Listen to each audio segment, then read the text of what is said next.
Shalom saudara sekalian, Victorious People, senang sekali bisa bersama-sama kembali. Saya percaya saudara tetap mengandalkan Tuhan, tetap semangat, ada sukacita, dan saya sungguh-sungguh berdoa biar setiap kita tidak ada satupun yang terkecuali, tetap kuat di dalam Tuhan. Dan hari ini saya mau sharing sedikit mengenai kasih, menjadi kasih, to be loved. Ya saudara, sama seperti iman, kita perlu melihat perbuatan di dalam iman. Demikian juga kasih, kita perlu melihat tindakan di dalam kasih itu. Dan kasih adalah suatu identitas yang menjadi bagian daripada anak-anak Tuhan. Contoh saudara, misalnya maskapai penerbangan. Kalau penerbangan Garuda Indonesia, semua yang bekerja di dalam pesawat itu mempunyai seragam yang warna biru, cantik sekali ya, stewardessnya, pramugarinya. Dan katakan pesawat lain, Asia Air atau Singapore Airlines, mereka mempunyai seragam tersendiri. Demikian juga kalau ada di antara saudara yang suka nonton bola ya, pemain-pemain bola dari tim tertentu juga mempunyai seragam tersendiri. Nah, kita sebagai anak-anak Tuhan mempunyai seragam jubah kasih, saudara. Dan biarlah jubah kasih ini benar-benar menjadi bagian dalam kehidupan setiap kita anak-anaknya. Firman Tuhan dari 1 Yohanes 4 ayat 7 saya bacakan untuk saudara, dikatakan, saudara-saudaraku yang kekasih, marilah kita saling mengasihi, sebab kasih itu berasal dari Allah, dan setiap orang yang mengasihi lahir dari Allah dan mengenal Allah. Wow, jelas kasih itu adalah anugerah yang Tuhan berikan kepada setiap kita anak-anaknya, dan kita terima langsung dari Allah. Dan untuk mengasihi orang lain, kita tuh bisa belajar loh saudara. Kita bisa belajar untuk memberi kasih itu. Katakan kalau dulu kita suka ngomongin orang, atau mungkin suka gosip, merendahkan orang, mencibirkan orang.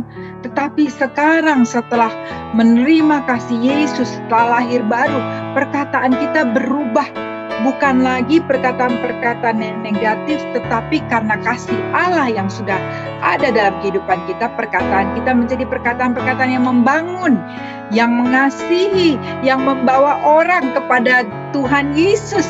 Mereka mengalami pengharapan di dalam Tuhan. Kata-kata yang menyembuhkan, kata-kata yang memberi kekuatan, saudara. Dulu kalau mungkin saudara tidak peduli sama orang lain, tapi sekarang karena kita sudah mengalami kasih Yesus, menerima anugerah kasih itu, kita bisa mempunyai belas kasihan kepada orang lain. Sekarang kita bisa belajar meluangkan waktu untuk mendengar kalau misalnya seseorang ada masalah, atau mungkin membantu dalam segala apapun yang kita bisa bantu ya. Kita bisa dengan murah hati kita membantu orang yang membutuhkan. Kasih ada tindakan, saudara. Dan hari ini saya mau membagi 2 poin saja. Yang pertama, kasih itu rela. Kasih itu rela. Saya bacakan dari 2 Korintus 9 ayat yang ke-6. Camkanlah ini, orang yang menabur sedikit akan menuai sedikit juga, dan orang yang menabur banyak akan menuai banyak juga. Ayat yang ke-7, dengarkan. Hendaklah masing-masing memberi menurut kerelaan hatinya. Jangan dengan sedih hati atau karena paksaan, sebab Allah mengasihi orang yang memberi dengan sukacita. Saudara, waktu kita memberikan kasih kita kepada orang lain, saudara, biarlah kasih itu kita lakukan bukan karena kita minta dipuji, bukan karena supaya orang itu membalas kebaikan kepada kita. Oh, tidak, saudara. Jelas di sini Tuhan bilang berikanlah dengan kerelaan hati. Biarlah kita waktu membagikan kasih itu, melakukan perbuatan kebaikan, kita tidak mengharapkan apa-apa dari orang tersebut, saudara. biarlah kita melakukan karena kita mengasihi Tuhan, karena kita tahu kita sudah dikasihi Tuhan. Saudara, orang yang mengasihi pasti memberi, tetapi orang yang memberi belum tentu mengasihi, saudara-saudara. Dan saya berdoa agar kita semua dipenuhi dengan kasih Allah. Kita tidak perlu pujian atau menanti penghormatan dari orang lain waktu kita berbuat kebaikan. Biarlah Tuhan yang memperhitungkan, saudara. Karena kalau kita mengharapkan orang lain memuji kita waktu kita melakukan kebaikan, atau kita mengharapkan dari orang sesuatu, saudara, mungkin saudara kita bisa dapatkan dari orang tersebut, tapi dengar baik-baik, itu saja yang kita dapatkan. Tapi waktu Tuhan memperhitungkan, melihat apa yang kita lakukan dengan tulus hati, dengan kerelaan, Tuhan sendiri yang akan memberi upah bagi setiap kita. Dan waktu Tuhan melakukan itu sudah jauh lebih daripada segalanya, saudara-saudara. Dan biarlah saudara kita memberi kasih dengan rela dan tulus hati. Dan yang kedua, jadilah kasih itu sendiri. Nah, ada sebuah cerita yang saya mau bagikan. Saya percaya saudara banyak yang sudah tahu, tapi izinkan saya bagikan ya saudara, dari Lukas 10 tentang orang Samaria. Tetapi saya akan mulai dari baca begini. Ayat ke-25 dikatakan ini. Pada suatu kali berdirilah seorang ahli Taurat untuk mencobai Yesus. Mencobai Yesus. Katanya, dia bilang gini, "Guru, apa yang harus kuperbuat untuk memperoleh hidup yang kekal?" Lalu Yesus jawab nih saudara. Yesus bilang, "Apa yang tertulis dalam hukum Taurat? Apa yang kau baca di sana?"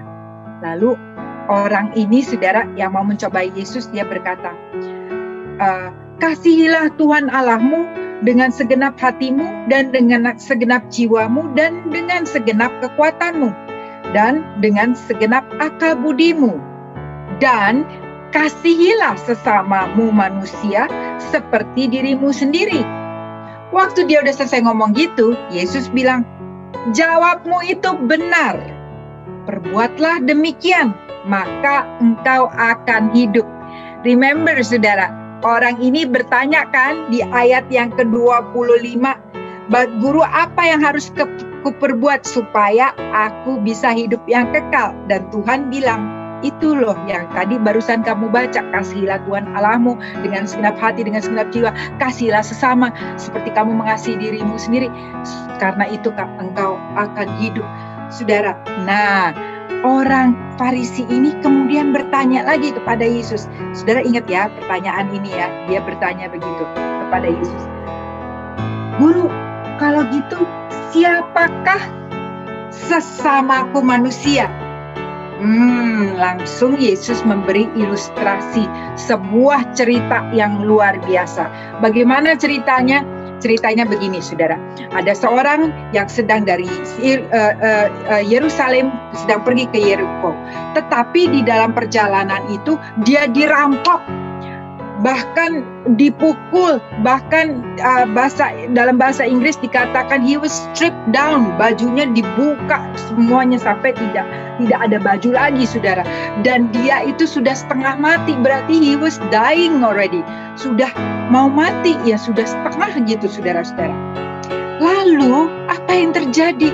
Yang terjadi ada seorang imam melewati tempat itu dan melihat ada seseorang yang terkapar, tetapi iman itu tetap jalan terus, saudara.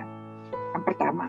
Kemudian yang kedua, saudara, datanglah seorang lain, seorang Lewi yang datang ke situ dan dia melihat, sempat dekatin, tetapi dia tidak berhenti.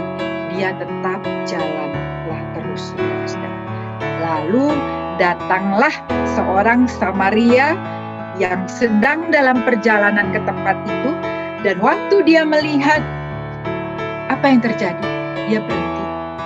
Dia bukan hanya berhenti, Dia datangin orang yang terkapar itu, saudara-saudara. Lalu ini ayat 34 saya mau bacakan. Ini yang dia lakukan, saudara-saudara, luar biasa.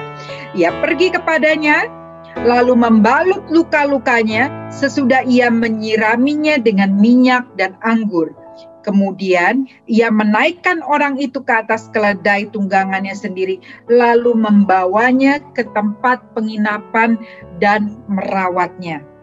Ya, saudara yang dikasihi, kita tahu orang itu akhirnya membawa, orang Samaria itu membawa orang yang terkapar, ya, untuk dirawat. Tetapi yang saya mau tekankan hanya 2 small point di sini, di ayat 34 saja. Saudara, kita bisa belajar banyak luar biasa. Orang Samaria ini membalut luka-lukanya. Sekarang saudara pikir, orang Samaria ini bukan dokter loh. Dia membalut, dikatakan membalut. Membalutnya dengan apa? Tentu bukan dengan pakaian daripada orang yang terkapar itu. Karena dia sudah tidak ada pakaian. Berarti dia membalut dengan pakaiannya sendiri. Berarti ada bagian dari pakaiannya yang mungkin dia harus sobek dan dia balut orang tersebut. Lalu di situ dikatakan ia menyiraminya dengan minyak dan anggur. Minyak dan anggur. Anggurnya siapa ya? Anggurnya dia. Mungkin anggur itu dibawa untuk seseorang sebagai hadiah. Atau anggur itu adalah minuman yang dia minum di dalam perjalanan. Tetapi dia tidak simpan-simpan. Dia berikan, dia pakai dengan rela hati. Dia membantu orang itu. Minyak, karena anggur kan ada alkohol ya, antiseptik saudara, untuk luka-luka. Jadi lukanya nggak terlalu parah saudara. Dan minyak itu diberikan, minyak itu kan supaya mungkin nggak terlalu menjadi kering, to make the wound lukanya lebih soothing, lebih nggak terlalu sakit ya saudara ya. Lalu dia bawa. Saudara, yang saya mau tekankan di sini, waktu orang Samaria ini melihat ada yang dibutuhkan dari orang yang terkapar ini, dia tidak menunda. Dia tidak menunda. Dia langsung menolong. Saudara, hari-hari ini begitu banyak orang-orang yang terkapar di sekeliling kita. Mungkin saudara bukan seperti orang ini terkapar di jalan karena dirampok, tetapi mungkin mereka terkapar secara spiritual, secara rohani, secara jiwa sudah tidak kuat lagi. Mungkin mereka kehilangan pekerjaan, mungkin mereka udah kehilangan pekerjaan, kena sakit lagi, COVID, udah gitu semua uangnya sudah habis, savingnya sudah tidak ada, sudah terkapar saudara. Apakah kita hari-hari ini menjadi orang seperti imam yang melihat dan jalan terus? Atau seperti orang kedua yang melihat, datang sebentar mungkin tanya, aduh kenapa, kasihan ya kamu, lalu jalan terus? Atau kita menjadi orang ketiga seperti orang Samaria ini yang melihat dan dia tidak menunda, tetapi melakukan tindakan kasih. Dia mengulurkan tangannya, dia memberikan apa yang ada. Apa yang ada pada dia saat itu, dia punya baju yang dia bisa pakai, sebagian untuk membalut luka daripada orang tersebut.